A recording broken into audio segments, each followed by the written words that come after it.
Inside Rikers Island Jail Complex, New York City. A bloated billion-dollar jail system.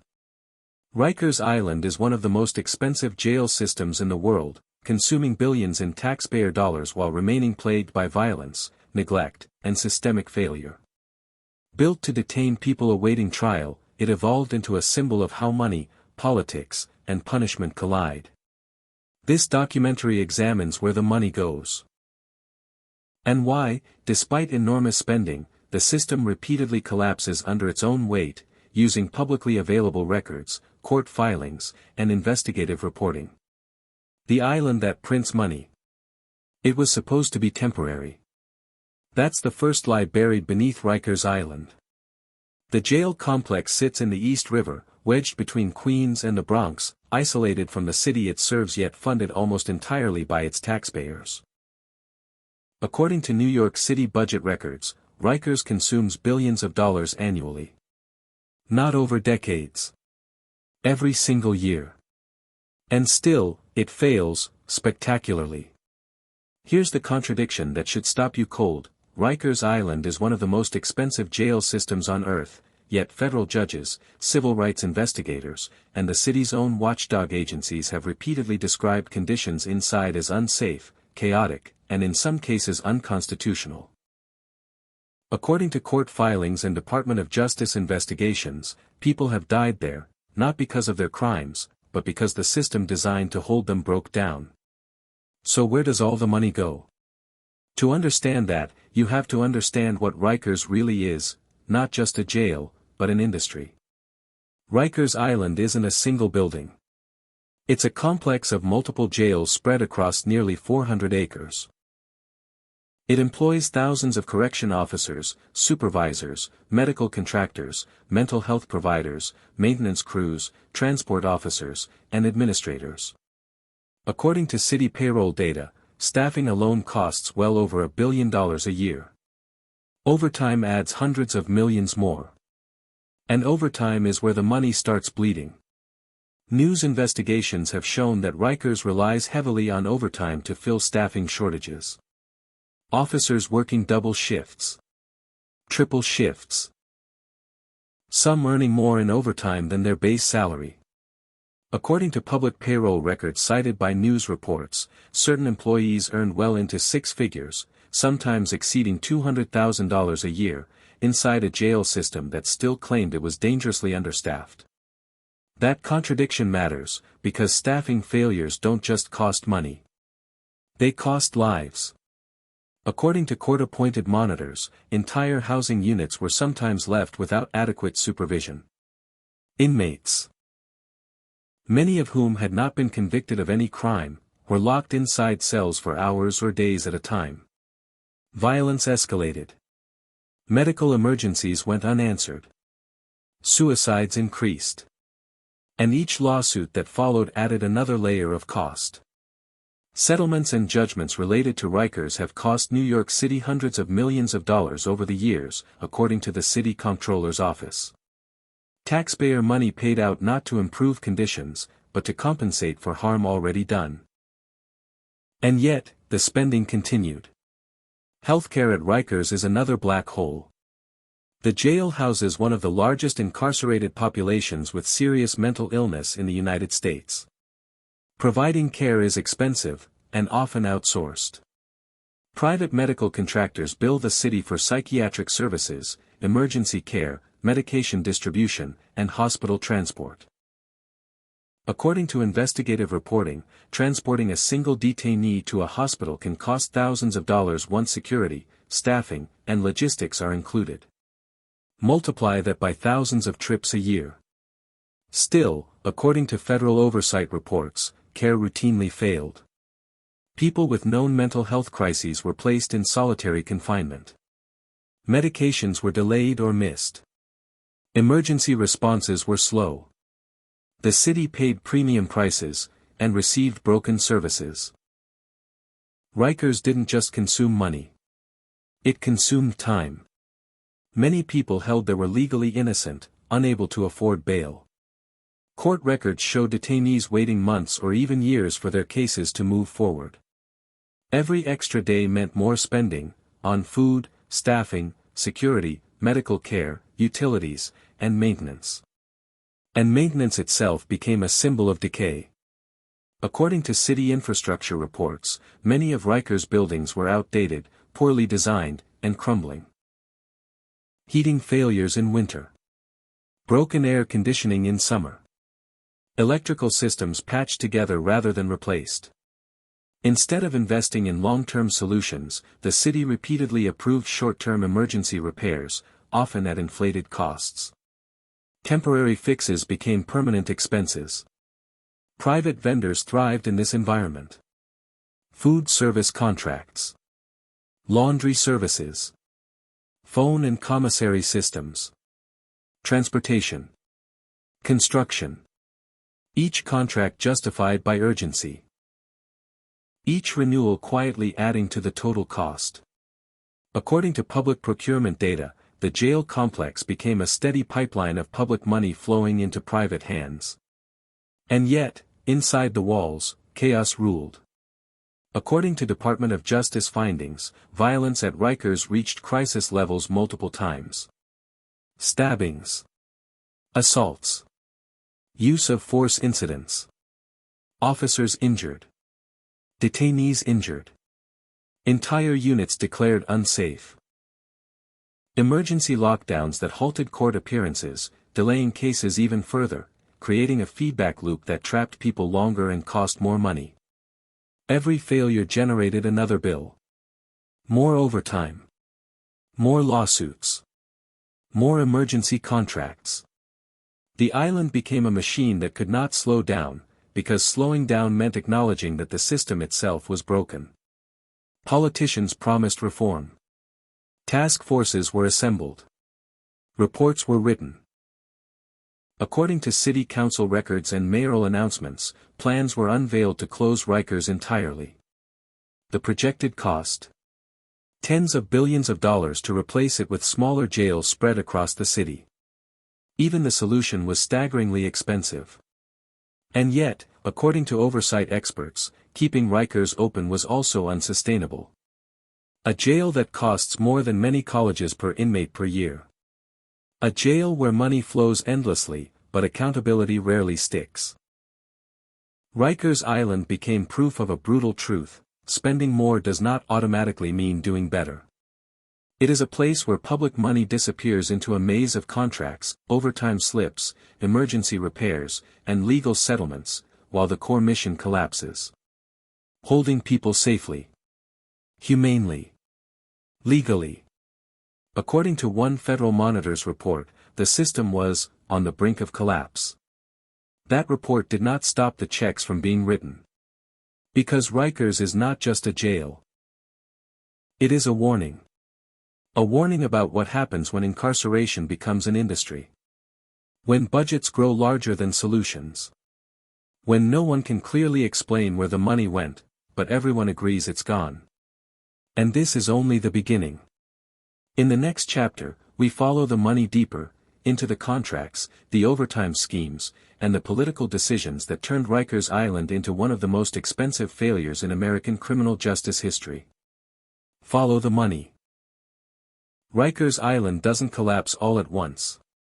It erodes, invoice by invoice. If Chapter 1 was about scale, Chapter 2 is about flow. Because the real story of Rikers isn't just how much it costs, but how the money moves, who touches it, and why almost none of it translates into safety, stability, or reform. According to New York City budget documents, the Department of Correction receives one of the largest per capita allocations in the city government. On paper, the spending is justified: staffing, healthcare, food, transportation, security, maintenance. In reality, the system operates like a leak-ridden pipeline, pouring money in at one end while dysfunction spills out the other.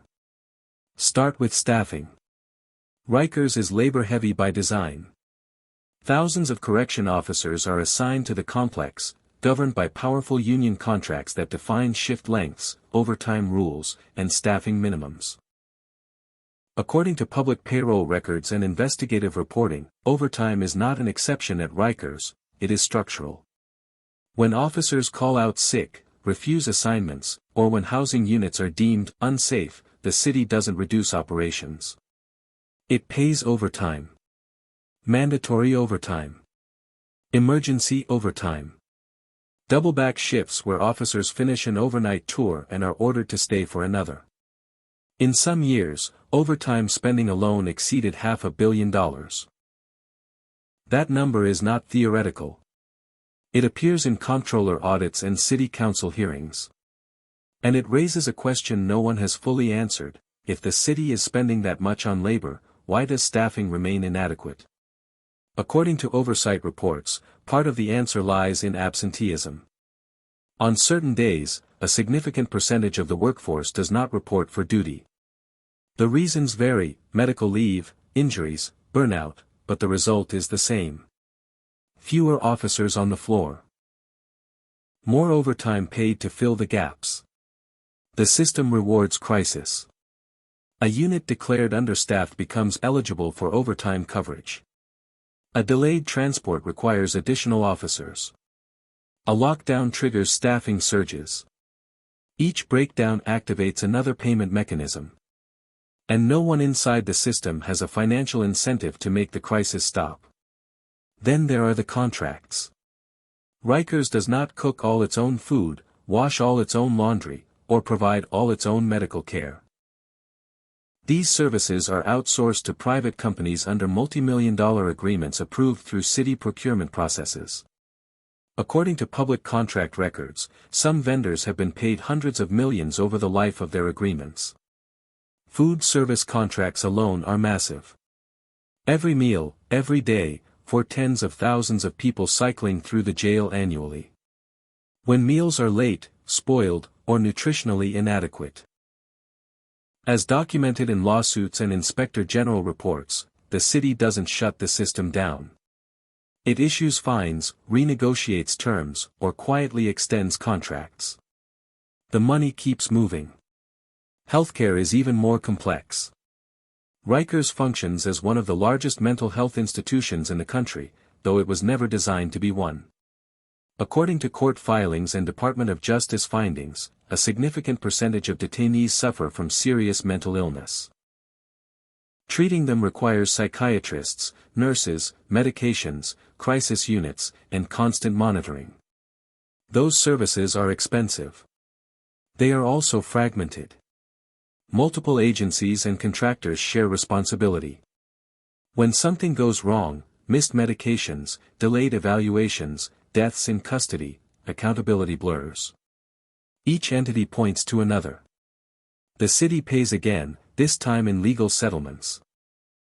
According to the city comptroller, claims related to correctional health and use of force rank among the most costly categories of lawsuits against New York City.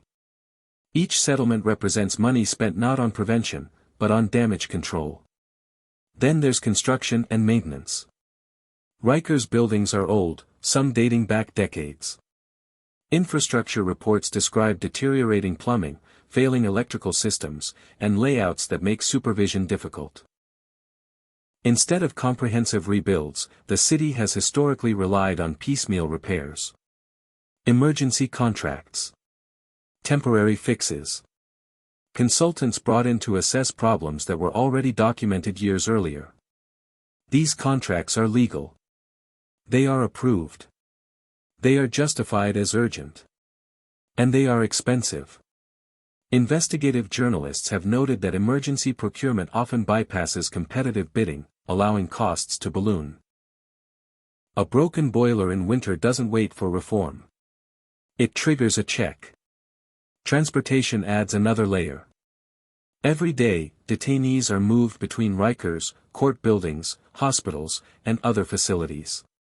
Each transport requires vehicles, officers, fuel, scheduling, and overtime. Missed court appearances, often due to staffing shortages, don't just delay justice. They extend detention, increasing costs across the board. A person who could have been released becomes another line item. And all of this exists alongside a paradox that defines Rikers: most of the people there are not serving sentences. They are awaiting trial. Legally innocent. held because they cannot afford bail or because their cases are delayed. Every extra day they spend on the island costs money. Tens of thousands of dollars per person per year, according to budget analyses. Multiply that by thousands of detainees, and the scale becomes staggering. The jail feeds itself financially by slowing down. Oversight bodies have tried to intervene. Federal monitors. Independent commissions. City council investigations. According to their reports, recommendations are consistent: reduce population, improve supervision, invest in alternatives to incarceration. But those solutions threaten the flow of money. Fewer detainees mean fewer staff hours. Fewer contracts. Less overtime. Smaller budgets. Reform doesn't just challenge policy, it challenges payroll. That's why Rikers persists. Not because it works, but because dismantling it would require unwinding an entire economic ecosystem built around confinement. And when the city announced plans to close Rikers and replace it with smaller jails, the projected cost reached astronomical levels. According to official estimates, the replacement plan could cost tens of billions of dollars. Construction contracts. New staffing models. New maintenance obligations. Even the end of Rikers became another spending story. Critics asked a simple question: how does a system that fails so completely justify such massive investment? The answer, buried in budgets and balance sheets, is uncomfortable. Rikers is not designed for efficiency or justice. It is designed to absorb money, to manage crisis rather than eliminate it. And as long as the checks clear, the island survives. In the final chapter, we examine the human cost behind these numbers. And why, despite overwhelming evidence and extraordinary spending, Rikers Island continues to operate as one of the most dangerous and expensive jail systems in the Western world. The human ledger. Rikers Island doesn't just spend money. It spends people. By the time the numbers reach the budget books, overtime hours, emergency contracts, settlement payouts, the damage has already been done. According to court filings and investigative reports, the true cost of Rikers is measured not only in dollars, but in days lost, bodies injured, and lives permanently altered inside a system that never stops charging. For the men and women held there, time moves differently. Rikers was designed as a jail, not a prison. Its purpose was simple: hold people briefly while their cases moved through the courts. But according to public records and city data, the average length of stay stretched far beyond what the system was built to handle. Court delays, missed transports, staff shortages, and lockdowns turned short-term detention into months, or longer. Each extra day added another entry to the ledger. According to reports from legal advocacy groups, detainees frequently missed court appearances because there were not enough officers to escort them. Those missed appearances meant postponed hearings. Postponed hearings meant prolonged detention. Prolonged detention meant higher costs. And the city paid every single day. But the people inside paid more. Federal investigations described housing units where supervision collapsed entirely.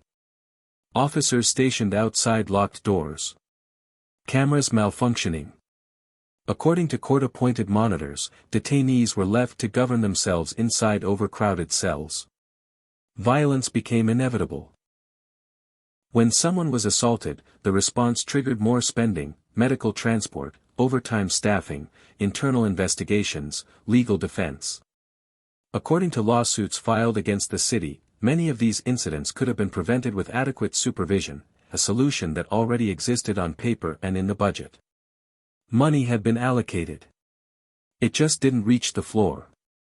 Mental health units were among the most expensive, and the most fragile.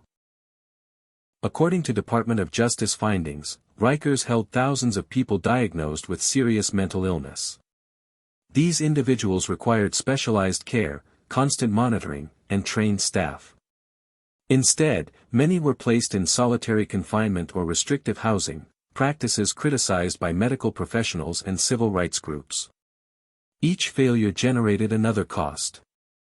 Emergency psychiatric interventions. Hospitalizations. Wrongful death claims. Settlements paid quietly, without admissions of wrongdoing.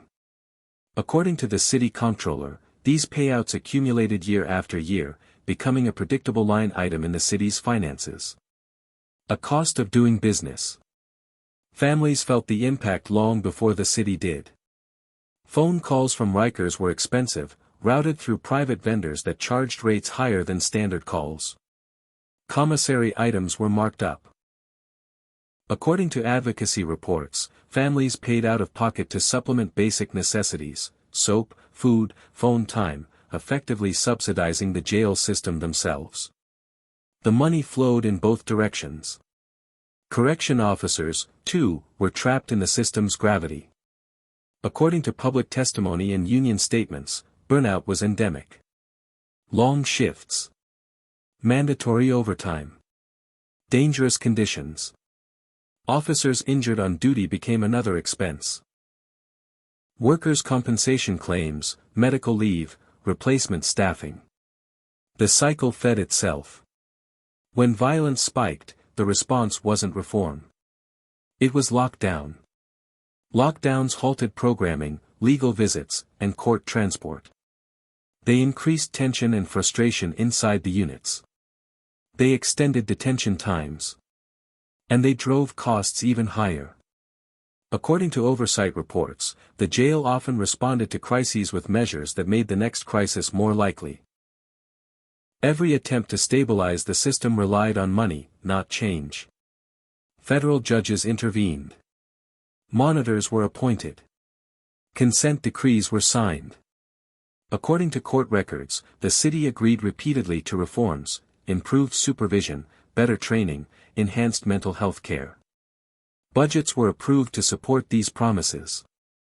And yet, years later, many of the same failures persisted. Why? Because the structure never changed. Rikers remained geographically isolated, logistically complex, and politically protected. According to analysts, its separation from the city made oversight harder and accountability easier to avoid. Problems could be blamed on the island itself, its age, its layout, its population, rather than on decisions made downtown. The jail became a convenient scapegoat. Even the plan to close Rikers revealed the system's contradictions. City officials announced timelines. Blueprints were unveiled.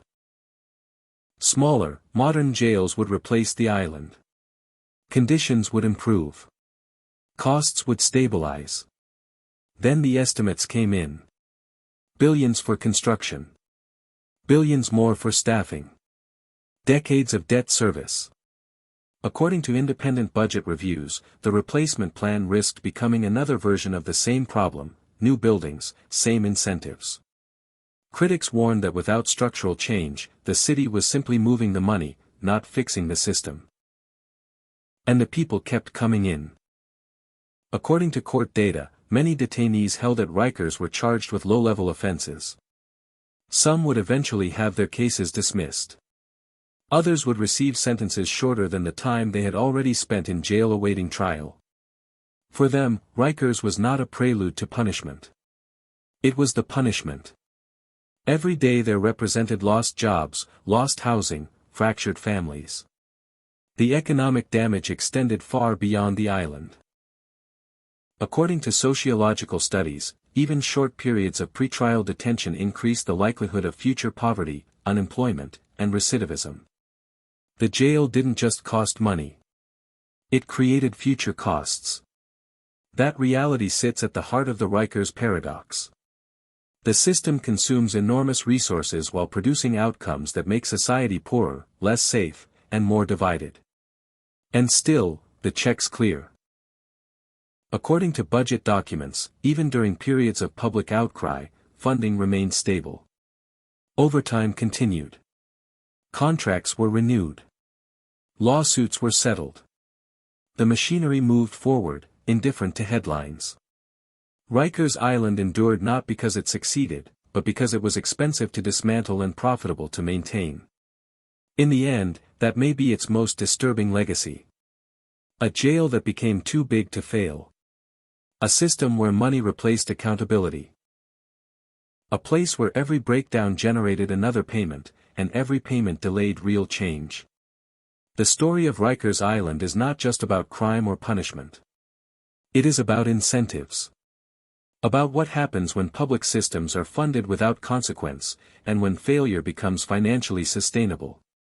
Because when you follow the money, you don't just find waste. You find a structure designed to survive collapse. And until that structure changes, the island remains. Absorbing billions, breaking lives, and proving that the most expensive systems are not always the most effective. Sometimes, they are just the hardest to shut down. The story of Rikers Island doesn't end with a verdict, a reform announcement, or a ribbon-cutting ceremony. It ends in something far less cinematic, and far more unsettling. It ends in continuity. Because long after the investigations, long after the headlines fade, long after another budget cycle passes quietly through City Hall, the island remains. The gates open. The gates close. And the money keeps moving. Rikers Island was never meant to be permanent. It was conceived as a short-term solution, a place to hold people briefly while justice took its course. Instead, it became a fixture of the city's landscape and its finances. An institution so large, so expensive, and so deeply embedded that dismantling it began to look more dangerous than maintaining it. And that is the real crime story here. Not a single act of violence. Not one bad decision. But a system that learned how to survive failure. According to public records, every warning sign was documented. Federal investigations. Court filings. Independent monitors. City audits. The evidence didn't arrive all at once. It arrived steadily, year after year, in reports that described the same problems repeating under new names. Staffing shortages. Overtime dependence. Inadequate medical care. Unsafe conditions. Delayed justice. Each problem had a price tag. Each solution did too. And somehow, the price of failure was always easier to approve than the cost of change. The billions spent on Rikers were not hidden. They were publicly debated, voted on, and justified in the language of safety and necessity. But budgets don't tell the whole story. They don't show the missed court date that added another week of detention. They don't show the family scraping together money for phone calls. They don't show the mental health crisis that escalated because help arrived too late. What they show is allocation, not outcome. Rikers Island teaches a hard lesson about modern incarceration. When punishment becomes infrastructure, and infrastructure becomes economy, reform stops being a moral question and starts becoming a financial threat. Jobs depend on it. Contracts depend on it. Political careers depend on managing it, not ending it. That's why the island endured. Even plans to close it were wrapped in spending projections so large they inspired fear rather than hope. Billions to replace it. Billions to rebuild elsewhere. Billions more to maintain the same system in new buildings. According to critics, the risk was obvious, changing the geography without changing the incentives. The names would change. The money would not. And through all of it, the people most affected remained the least powerful. Individuals legally innocent. People too poor to post bail. People struggling with mental illness in a system never designed to treat it. Their lives became variables in a financial equation that never balanced. This is not a story about one jail in New York City. It is a story about what happens when public institutions are allowed to operate without meaningful consequences for failure. When harm is cheaper than prevention. When settling lawsuits becomes more routine than fixing the conditions that caused them. Rikers Island did not collapse because it was starved of resources. It collapsed because resources were used to sustain dysfunction instead of eliminating it. And that distinction matters. Because when we talk about criminal justice reform, we often focus on laws, sentences, and individual cases. But behind all of that is a quieter force: money. Budgets that reward crisis response over stability. Systems that grow larger as they perform worse.